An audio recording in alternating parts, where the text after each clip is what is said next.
In the summer of 1987, Harlan County, Kentucky recorded its driest June since the dust years of 1934.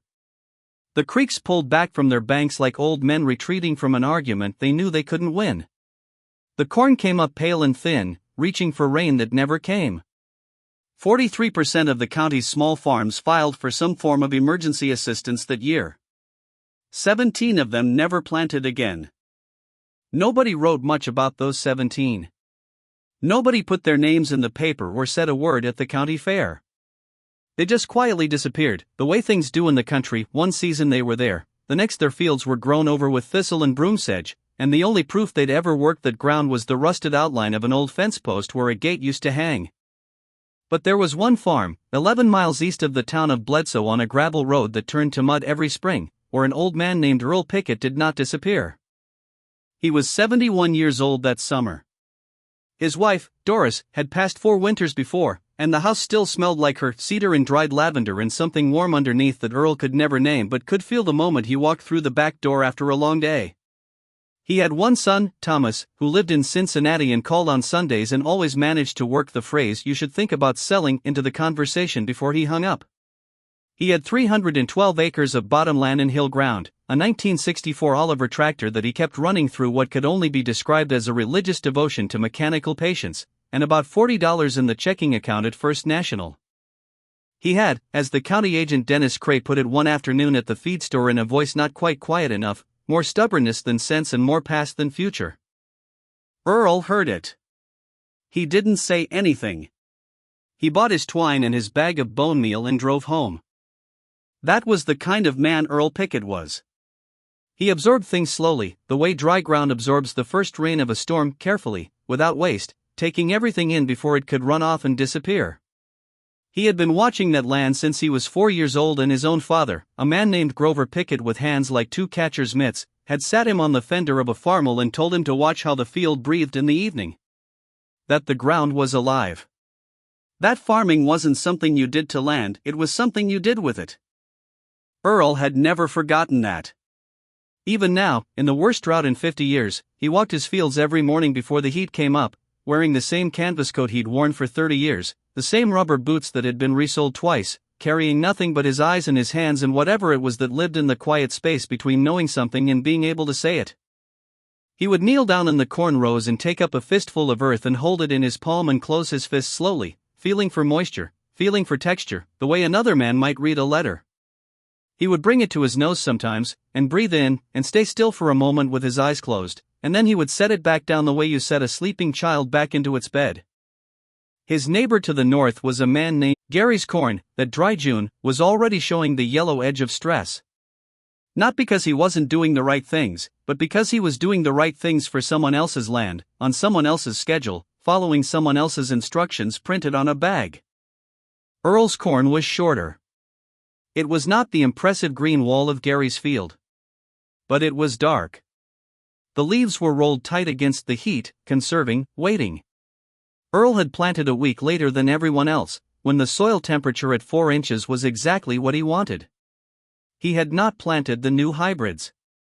He had planted a variety he'd been saving seed from for 22 years, selecting every fall for the largest ears from the plants that stood strongest in the worst conditions. The county extension office had told him 3 years running that his variety was obsolete, that he should modernize, that the yield data simply did not support what he was doing. Yield data from whose ground? Earl had asked once, quietly. The extension agent, a young man named Keith who wore a polo shirt and had never farmed, did not have an answer for that. Earl walked the field on a Thursday morning when the dew was still heavy and the air smelled like green things growing, and he stood at the end of a row and looked down the long corridor of corn, and for just a moment, something passed across his face that wasn't quite a smile and wasn't quite sadness but was something in between, the expression of a man who has waited a long time for something he believed in. He thought about Doris then. He almost always thought about her in the field. She had never farmed, had grown up in town, the daughter of a hardware man, but she had understood the land the way some people understand music, not by knowing the notes but by feeling the shape of the thing. She used to bring him lunch out to the field and sit on the tailgate of the old Ford and watch him work, and sometimes she would say, "Earl, you talk to it, don't you? The ground." And he would say he didn't, and she would smile in a way that meant she knew better. He missed her in a way that had not diminished with time. If anything, it had concentrated, the way a river concentrates when it narrows, the same amount of water, moving faster, with more force. He kept moving down the row. By the end of July, the talk in town had shifted the way talk in small towns always does, quietly and without anyone announcing the change. Gary Collier's corn was not recovering well. The chemical company's rep had come out and walked the field and said the stress indicators were within expected parameters for a drought year, which was a polished way of saying that the plants were suffering and there wasn't much to be done about it. Gary had put in a call to his bank to discuss extending his operating line. Meanwhile, at the Bledsoe Diner on Main Street, where the farmers gathered every morning between 6:30 and 8, the conversation slowly, almost imperceptibly, began to include Earl Pickett's name in a different tone than it had carried before. "Heard Earl's bottom ground looks decent," said a man named Howard Raines one morning, not looking up from his coffee. "Decent for what?" said somebody at the counter, and there was laughter. But Mabel Turley, who had farmed 300 acres with her late husband Ray for 40 years before Ray's heart gave out on a September afternoon in the soybean field, and who now ran those acres herself with the help of a seasonal hired man and a knowledge of soil that matched Earl's acre for acre, Mabel said, "You boys go look before you laugh." Nobody laughed quite as loud after that. Earl didn't hear any of this. He was not a diner man. He ate his breakfast alone at his kitchen table, 2 eggs, toast, coffee, and whatever fruit was ripe enough to cut, and he was out the door before 6 every morning. He spent his days that July doing things that looked, to the untrained eye, like very little. He walked fences. He adjusted the spillway on his small stock pond. He cut a fire break along the south wood line. He sharpened the sickle bar on his old Oliver and mowed the lane and the field edges. And he spent an enormous amount of time doing what looked to anyone watching like simply standing in his fields with his hands at his sides, staring at things that weren't there. But they were there. You had to know how to look. He was watching the color of the lower leaves. He was watching which plants were tasseling and which were holding back. He was watching where the morning dew lingered longest, which told him about the air drainage patterns across the field, which told him about where the moisture was concentrating underground, which told him exactly where his shallow-rooted weeds would compete with his corn and exactly where they wouldn't. He was watching 100 things at once, processing them through 50 years of observation and memory, arriving at conclusions that no instrument yet made could have arrived at faster or more accurately. On the last Thursday in July, his neighbor from down the road, a young couple named Dane and Kelsey Holt who had bought the old Morrison place 2 years back with big plans and borrowed money, came to see him. They knocked on his door at about 7 in the evening, when the sky was going orange and the katydids were starting up in the trees. Dane was 29. He wore a clean shirt and held his hat in both hands the way young men do when they're about to ask something difficult. Kelsey stood beside him with her arms crossed, not cold but careful, the posture of someone who had been disappointed before and was preparing to be disappointed again. "Earl," Dane said.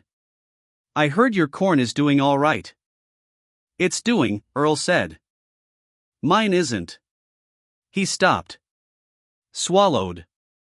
"I sprayed everything the rep said to spray. I did everything by the book." Earl looked at him for a moment. Then he opened the door wider. "You want coffee?" They sat at the kitchen table for 2 hours.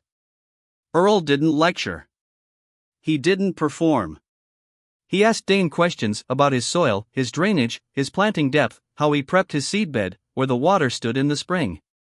He listened more than he talked. And when he did talk, it was slowly, in that way he had of speaking where every word carried the weight of having been thought about. He told Dane about the difference between feeding a plant and feeding the soil.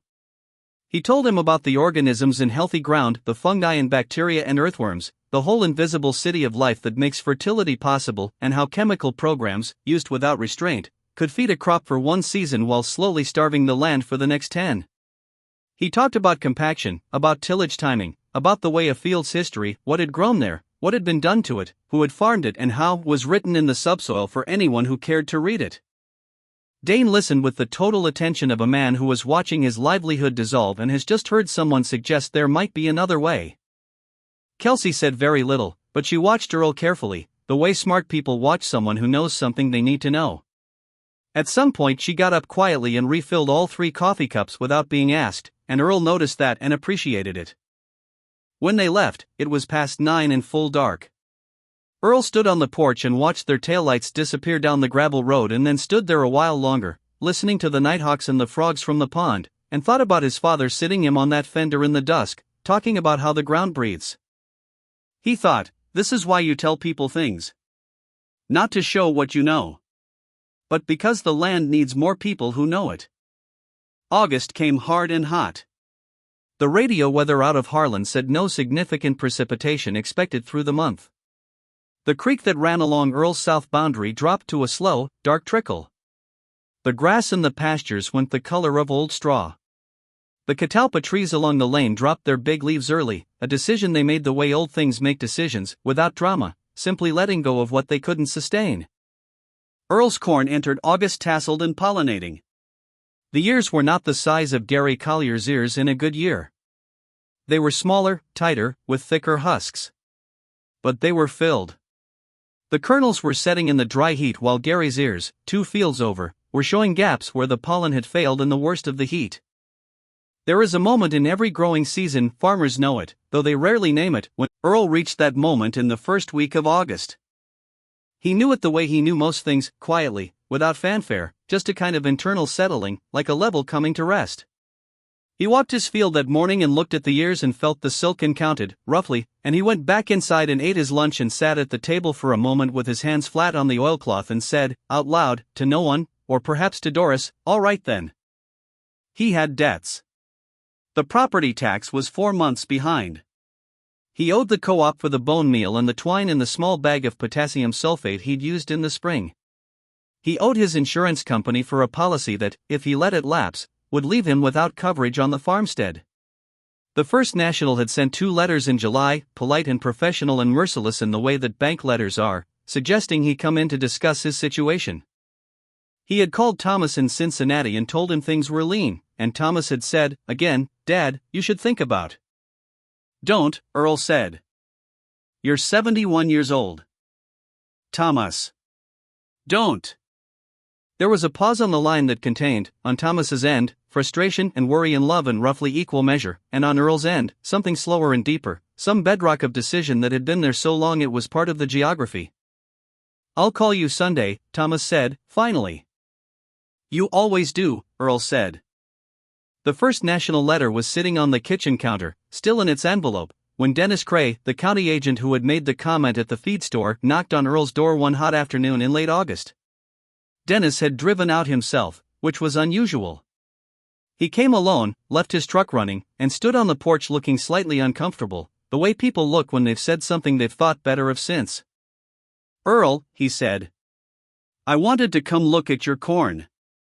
Earl looked at him for a moment. All right. They walked the field together. Dennis was quiet for a long time, walking the rows, looking at the ears, doing the same rough calculations Earl had done 2 weeks before. At the end of the row he stopped and put his hands on his hips and looked back down the long green corridor, and then he looked at the ground and then he looked at Earl. This is going to be a good yield, he said. For a drought year, this is genuinely good. It'll do, Earl said. How? It wasn't quite a question. It was almost just the word, let loose by itself. Earl bent down and took up a handful of soil and held it out in his palm. You see this?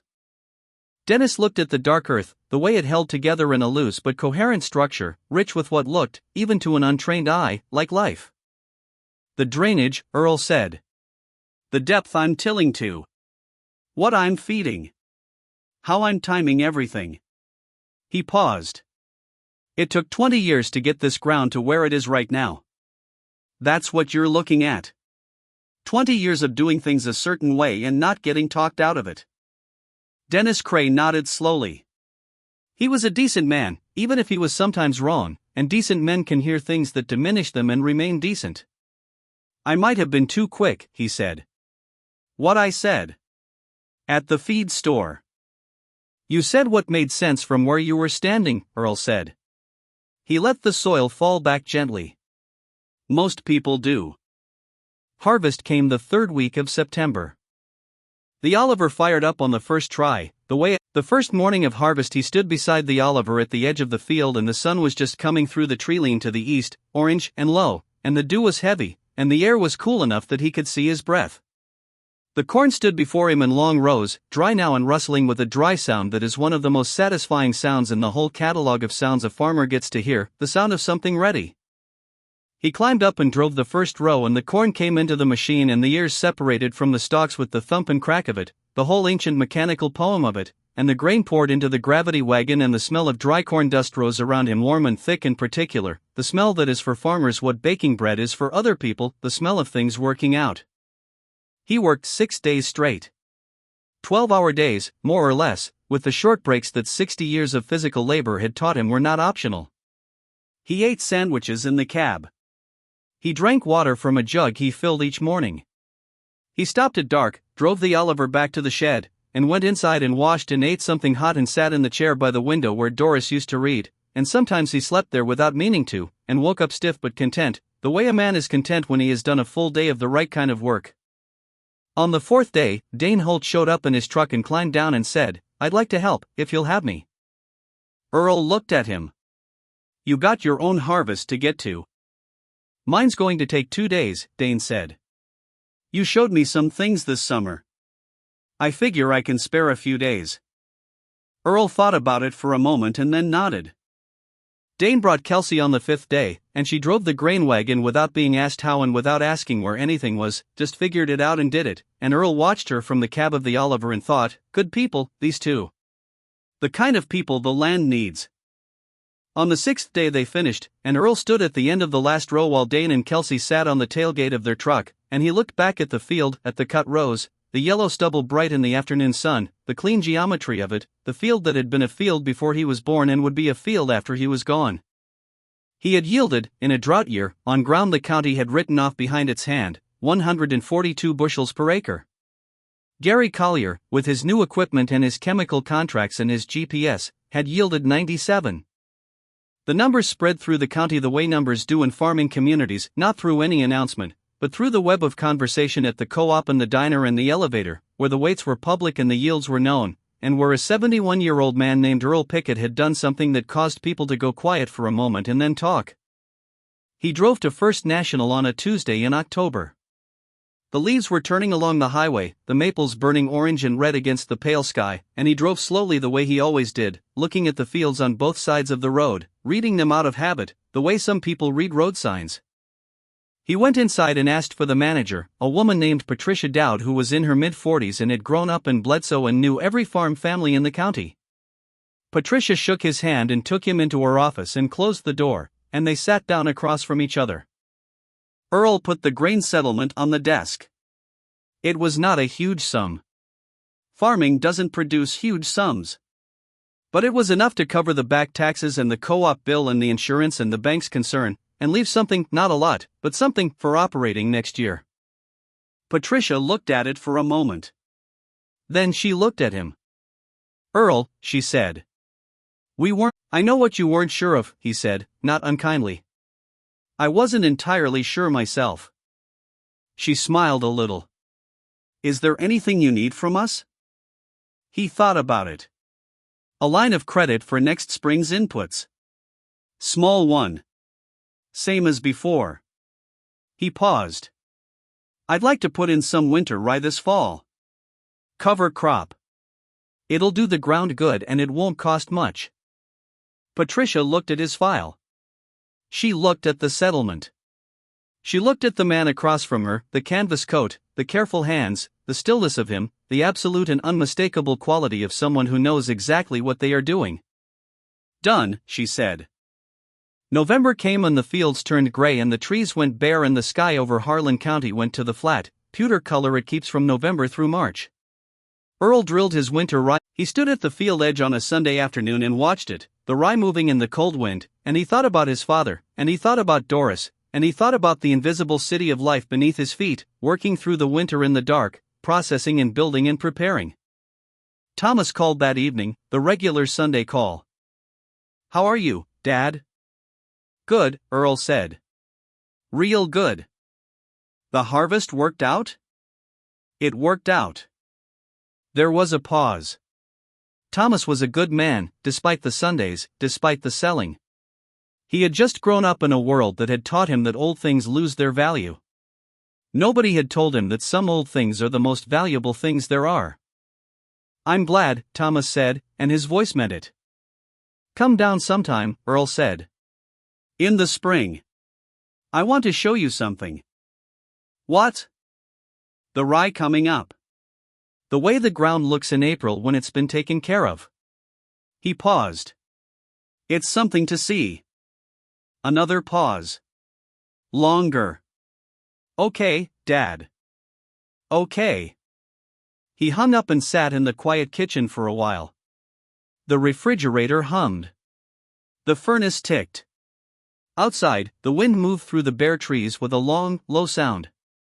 In the morning he would be out early, walking the rye field, looking at the color, feeling the cold air on his face, reading whatever the land had to tell him, the way he had every morning for 60 years. He was not a man who needed to be vindicated. He had never farmed for that. He had farmed because the ground was real, and the work was real, and what you put into it came back to you in a way that nothing else in life quite did, not always in the season you expected, not always in the form you imagined, but it came back. It always came back. He turned off the kitchen light and went to bed. Outside, the winter rye grew on in the dark. There are men who measure their lives in money, and men who measure them in years, and men who measure them in the opinion of others. Earl Pickett measured his life in harvests. In the particular quality of light on a field in early morning. In the smell of soil turning in the spring. In the sound of grain falling into a wagon. In the way a row of corn looks when it's healthy, not just alive, but thriving, doing the deep, impossible, ancient work of turning light and air and water and earth into something that feeds people. He had done that work every year for 50 years, and intended to do it until the ground took him back. The county, in its quiet way, had noticed. Not loudly. Not officially. Just in the way that the County Fair Bulletin Board acquired, that following spring, a small handwritten notice, Soil Health Workshop, posted by Earl Pickett, noon Saturday, bring your own lunch, and 11 people came. Then 23 the next month. Then, by the following autumn, enough that Mabel Turley brought folding chairs from her barn and set them in Earl's equipment shed, and people sat among the old toolboxes and the hanging belts and the smell of oil and learned things that the extension office had never taught them. Dennis Cray came to one of those sessions. He sat in the back and listened and did not say anything, and at the end he shook Earl's hand and held it a moment longer than a handshake usually lasts, and that was enough. Dane and Kelsey Holt came every time. They brought a notebook the second month, and filled it, and the following spring their fields looked different, not dramatically, not overnight, but in the quiet, incremental way that real improvement always looks, a deepening, a settling, a kind of health returning to the ground that you could see if you knew what to look for. Earl knew what to look for. He always had. The land had told him, every morning for 71 years, and he had listened, and that, all of that, the whole patient, stubborn, loving, exhausting, sustaining work of it, was what he had to give. He gave it. The ground received it. And in the spring, as it always does, the rye came up green.